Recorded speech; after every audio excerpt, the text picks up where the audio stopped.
प्रणाम प्रणाम गुरु माँ और प्रणाम गुरुदेव को। बस प्रश्न तो कुछ नहीं है, बस यही उठ खड़ा कैसे पता नहीं, लेकिन मतलब यहाँ से जब अप्रैल में आए थे उसके बाद बहुत सारे मतलब यहाँ पे वाइब्रेशन वगैरह हुआ, बहुत सारी चीज़ें हुई। तो ये सब अनुभव तो मतलब छूट ही गए हैं। और आखिरी में आपने एक चीज़ भी कही थी कि भाई वो भी छूटना, मतलब वो कह दिया था मैंने बाहर आते कि ऐसा वो आखिरी में रह गया प्रभु, तो आपने कहा छोड़ दीजिए उसको भी। तो जगत कल्याण का मतलब रह गया, आप बोले छोड़ दिए। फिर धीरे धीरे वो जहाँ जहाँ गए 3-4 महीने से कुछ मतलब होने लग गया, ऑटोमेटिक ऊपर हाथ जाते सब कुछ, मतलब वो होता है, आम बात है सबके लिए। लेकिन जहाँ भी डीलर से मिलता, कस्टमर से मिलता, ऊर्जा मतलब ट्रांसफर हो रही है, और ऐसा कुछ भीतर से नहीं लग रहा कि यहाँ इससे हो रहा है कुछ, बस वो हो ही रहा है।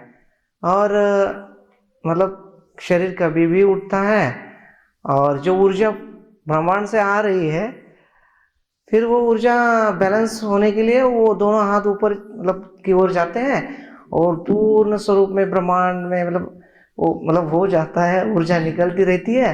और मतलब जैसे कि ब्रह्मांड में जितने भी जीव हैं, या मतलब जीव मतलब पशु पक्षी हवा जीव जंतु सब सब उसमें आ गए। तो भीतर से आता है कि सबका कल्याण हो, सर्वत्रम कल्याण बहुतुम, ऐसे मतलब वो ऑटोमेटिक वो मतलब उसका कोई है नहीं, उसमें अटका नहीं है कुछ, लेकिन वो हो रहा है बस। सुनो, आप बहुत गहरा प्रश्न, गहरा चीज आपने शेयर किया। पहले तो आपको बात बता रहा हूं, आपके अंदर ये जो शरीर है, या आप लोगों का शरीर है, या ये शरीर है, किसी के अंदर कुछ स्पेशल पावर होता नहीं है। इस शरीर को एक ठोकर मिलेगा, बाइक वाला ठोकेगा तो उड़ जाएगा, हाथ पैर टूट के खत्म, चाहे वो गुरु का हो या किसी का भी हो। कोई बोलेगा मेरा कुछ नहीं होगा तो समझ लेना वो पखंड है, क्योंकि शरीर प्रकृति है। ये शरीर के माध्यम से, ध्यान से समझना है, अब बैठ जाइए। प्रकृति की या ब्रह्मांड की ऊर्जाएं स्वतः कल्याणकारी ऊर्जाएं, दैविक ऊर्जाएं स्वतः प्रवाहित होती है, किसी गुरु के माध्यम से भी। वो गुरु भी नहीं कर रहा होता है, वो तो बस है, होने मात्रा से कुछ ऊर्जाएं अपने आप प्रवाहित होती है। किसके लिए कौन सी ऊर्जाएं प्रवाहित होगी, वो उसके प्रारब्ध, उसकी पात्रता के अनुसार अपने आप होती है। कृपा करने वाला तो वही है, बस माध्यम एक शरीर होता है। एक बार बोल दिया जाओ सब ठीक हो जाएगा, हो सकता है घर जाते जाते बहुत सारी चीजें ठीक हो गई। यहां से जो वाइब्रेशंस गई, जिन वजह से जो काम रुका हुआ है, जिन लोगों से रुका हुआ है, ये वाइब्रेशन, ये प्रेरणा उन तक गई, उनमें प्रवेश की, और उनकी प्रेरणा को, इंस्पिरेशन को चेंज की, उनके हाथ और बुद्धि दिमाग को बदली, और आपके काम जो रुका हुआ था उसको आगे बढ़ा दी। लेकिन उनको भी पता नहीं चला, जबकि पूरे पृथ्वी पे अभी वैसे ही हो रहा है।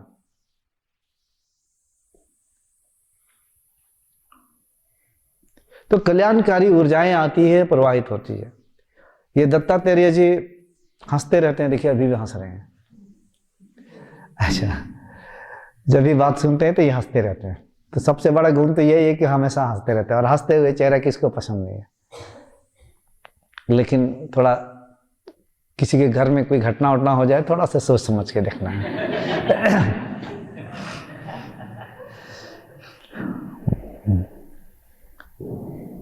ये क्या करते हैं, मैं देखता हूँ फेसबुक अकाउंट पे इनका काम, हर वीडियो को लेके ये शेयर करते हैं जहां तहां, और हमारे मंत्र को भी लिख के रखे। आज इनको ये भी पता चल जाएगी कि गुरुजी को भी ये बात पता है, और ये शेयर करते हैं हर वीडियो। भले उस वीडियो को कोई लाइक करे या ना करे, वॉच करे या ना करे, लेकिन निस्वार्थ भाव से जितनी सारी वीडियोज होती है वो सब शेयर करते हैं, सब अच्छी चीजों को लेकर हमारे तरफ से जो भी जाता है वो ट्रांसमिट करते हैं बिना भेदभाव से।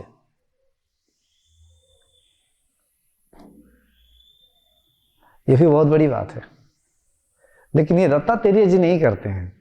इनके अंदर ऐसी ऊर्जाएं आती है, ये अपने आप को किसी हद तक साफ सुथरा मिटा चुके हैं, ऊर्जाएं कर रही है। तो हमारे अंदर से वो सारी ऊर्जाएं होती है, ऊर्जाएं यानी शक्तियां होती है, कुछ कल्याणकारी होती है, कुछ अपाकारी होती है, कुछ उपकारी होती है। अपाकारी ऊर्जाएं आई तो नीचे जिंदगी में धकेलेगी, गिराएगी, सुसाइड करवाएगी, लड़ाई झगड़ा करवाएगी, घर में कलह पैदा करेगी, तकलीफें लाएगी, मार पीट इन चीज़ों में फंसाएगी। कल्याणकारी ऊर्जा आएगी तो आपको इन सारी चीज़ों से निकाल कर दिव्य अनुभूति कराते रहेगी, दिव्य कामों में लगाएगी, दिव्य काम करेगी।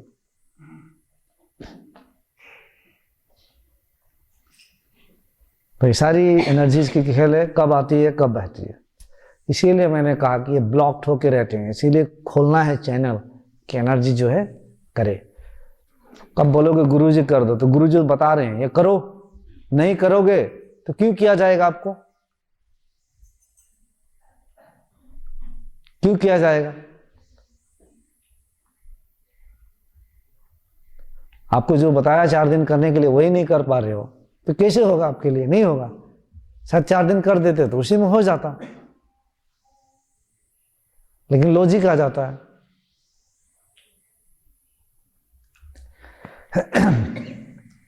ठीक है दत्तात्रेय जी, ये होता है दत्तात्रेय जी। शुरू शुरू में बड़ा अजीब अजीब चीजें अनुभूति होती है, कहीं ये हो गया वो हो गया। ये ठीक है, प्रकृति में हो रही है, इसको दृष्टा बन के देखने की भी जरूरत नहीं है, बस होते रहने देना है जो भी हो रही है जब तक ये शरीर है।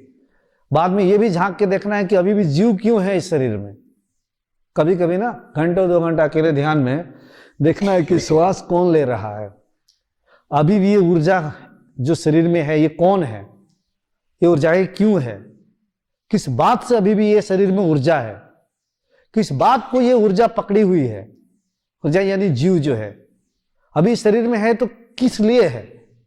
रामकृष्ण परमहंस के तो खाने की आसक्ति रखे थे तो था, मेरे अंदर वो क्या अभी है जो क्या पकड़ा हुआ है जो ऊर्जा है अभी भी, क्योंकि अंत में वो जीव तो ब्रह्म में लीन हो जाएगा, यहां से निकलेगा खत्म हो जाएगा।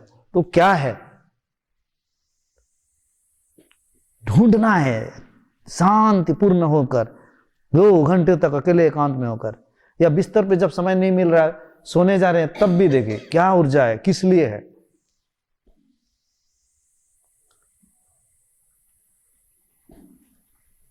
तो कितने लोगों को तो बहुत कारण निकल जाएगा, अपने बेटा बेटी के लिए निकल जाएगा, अपने परिवार वालों के लिए निकल जाएगा, कुछ करना है उसके लिए निकल जाएगा, बहुत सारी चीजें।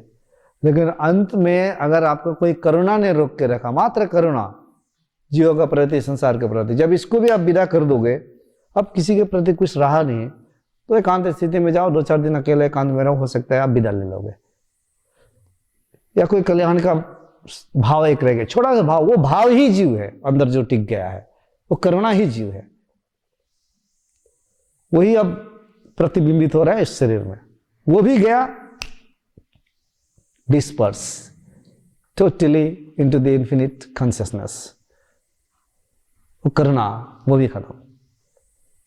तो अंत में मेरा कहना है कि करुणा अगर रह जाए वो अच्छा है, कोई एक रह जाए तो ठीक है। अगर किसी को कुछ करना नहीं है, ऐसे ही है, तो पूरी विदा ही ले लेना, जरूरत क्या है फिर यहां पे रहने के लिए। यहां पे रह के क्या करोगे आप, ऐसे भी परेशानी है, ऐसे भी दुख है, और जब मिट जाओगे तभी भी दुख रहेगा, शारीरिक रूप से, आध्यात्मिक रूप से नहीं रहेगा। कुछ शारीरिक पीड़ाएं तो रहेगी ही रहेगी।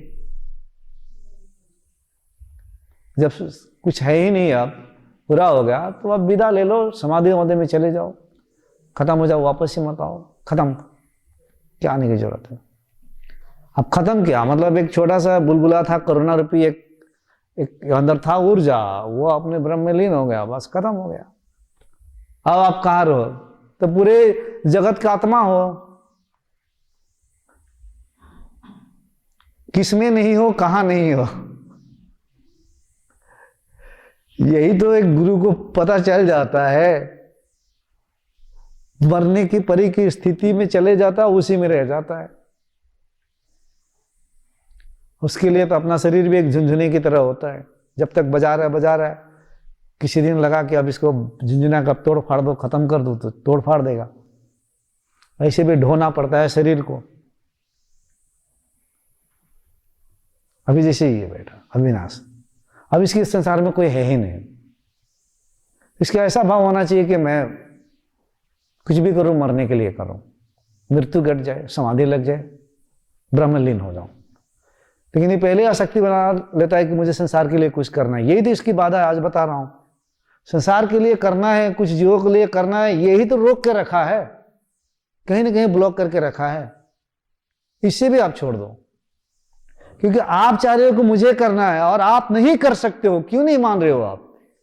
करने वाले प्रकृति की कल्याणकारी ऊर्जाएं होती है, वो करती है। आप अपने आप को क्यों घुसोड़ रहे हो कि मुझे करना है? ये सब कॉन्शियसली आ रहा है मेरे हाथ में, फिजिकली तो है ही नहीं, अभी मेंटली तो है ही नहीं। ये पीछे से कहीं प्रोग्रामिंग है, ये जो मेरे कंट्रोल में ना मेरे चित्त में है, ना बुद्धि में है, ना मन में, लेकिन ये बहुत पीछे से कोई कमा पीछे से आता है। तो वो भी पकड़ो, वो भी उसके प्रति भी अवेयर हो जाओगे तो वो भी खत्म होगा। जब इतना दूर तक पहुंच गए तो वो कैसे खत्म नहीं होगा? वो भी खत्म होगा। आता है तो आने दो उसे, पकड़ो मत, आओ जाओ, मैं भी देखता हूँ, मैं भी खड़े होकर देखता हूँ कितना आना है, कितना जाए। मैं लोगों को कहता हूँ कि अगर भय से कभी दिल धड़के ना, हार्ट बीट बढ़ जाए, एक बार खड़े हो जाना और बोलना धड़को अब, धड़को अब, मैं भी देख रहा हूँ कितना धड़कना है, धड़को, धड़क धड़क कर मर जाओ तो भी मेरा कोई परवाह नहीं है। धड़को और भयभीत हो जाओ, और धड़को, दिल को कमांड करो आप, और धड़को और भयभीत हो जाओ, वो तुरंत देखोगे धड़कना बंद हो जाएगा। उसे कमांड करो, वो देखेगा कि अंदर जो मन था या कुछ था, वो देखा कि अरे ये तो मैं इसको अपने बस में किया था, ये तो तुरंत मुझसे अलग हो गया, इस कुछ अलग स्वरूप से बातें कर रहे और धड़को कह रहे, यानी ये तो दो हो गया। अभी तक लग रहा है कि मैं धड़क रहा हूं, मेरा दिल धड़क रहा है, अभी तो ऐसा बातें कर रहा है कि इसका है ही नहीं ये दिल। मैं जिस अविनाश को जानता था वो अप्रैल में 50% चला गया था, और ये 2 महीने पहले तक डिलीट हो गया वो अविनाश। अब जो कुछ भी है वो सब कॉन्शियसली है, जो इस न चित्त के कंट्रोल में है और ना बुद्धि के। वो साफ हो रहा है अविनाश, वो भी साफ हो रहा है। आने वाले कुछ महीनों और सालों में देखोगे ये जो हो रहा है ये भी खत्म हो जाएगा। और मैं तो शुरू से जो जो बोला हूँ आपकी अनुभूतियों में उतरा है, और बहुत सारी चीजें हुई है। कई ऐसी आदतें जो थी वो कहाँ से कहाँ तक ट्रांसफॉर्म हुआ है, और वो जो है वो भी आप देखना, वो विष भरा हुआ है चित्त में जन्मों जन्मांतर का, वो निकल रहा है, वो भी खत्म हो जाएगा। मैं बात करूंगा उस पर भी आपसे, ठीक है? उसका समाधान दे दूंगा। वो आइडेंटिटी खत्म हो चुकी है, ठीक है, लेकिन सब कॉन्शियसली कुछ कंट्रोल हो रहा है, और वो मेरे कंट्रोल में नहीं, कुछ है ऐसा जो पीछे। अच्छा ठीक है, उसको आने दीजिए, वो भी ठीक हो जाएगा। इतना सुन रहे, इतने वाइब्रेशन में बैठे हो, वो भी ठीक हो जाएगा।